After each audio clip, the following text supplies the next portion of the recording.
আসসালামু আলাইকুম রহমতুল্লাহি বারাকাতু। ভাই আল্লাহর হুকুমে কোনো ভাসক্ত নামাজ পড়েন, আল্লাহ নবীজি সুন্নতে কোনো বরাবর দাঁড়িয়ে रहेন, এখন আটকান, এখন কালিমা পড়েন, ইনশাআল্লাহ জান্নাতুল ফেরদাউসি নুজুলা পাইবেন। না কিন্তু যন্ত্রণাদায়ক আযাব জাহান্নামের আগুনে পড়বেন। দেখেন আল্লাহর রাসূল, ভাই এবং বোনেরা, আল্লাহর রাসূল আপনাদের জন্য 63 বছর সারা জীবন কান্না করেছে, দাড়ি নামাজের কালেমার দাওয়াত দিছে।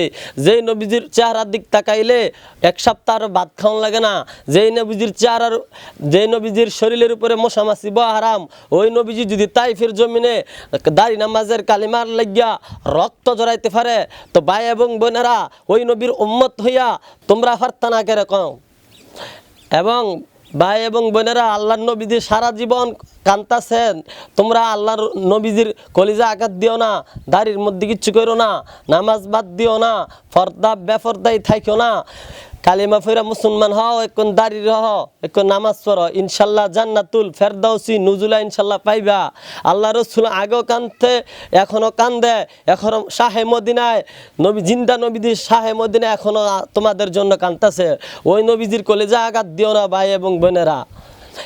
এবং যারাই মেয়েদের কথা শুননা দাড়ির মধ্যে আঘাত করা, বউয়ের কথা শুননা, বউয়ের সাথে পরামর্শ করা সুন্নত, কিন্তু বউয়ের সব কথা শোনা 1 নম্বর হারাম। এবং সে মাইজ্ঞা, বউয়ের কথা শুননা দাড়ি নামাজের মধ্যে কিছু করা যাইব না, বউয়ের কথা শুননা নামাজ বাদ দেওয়া যাইব না, বউয়ের কথা শুননা দাড়ি কিনু করণ যেত না, বউয়ের কথা শুননা কালিমা সারণ যেত না।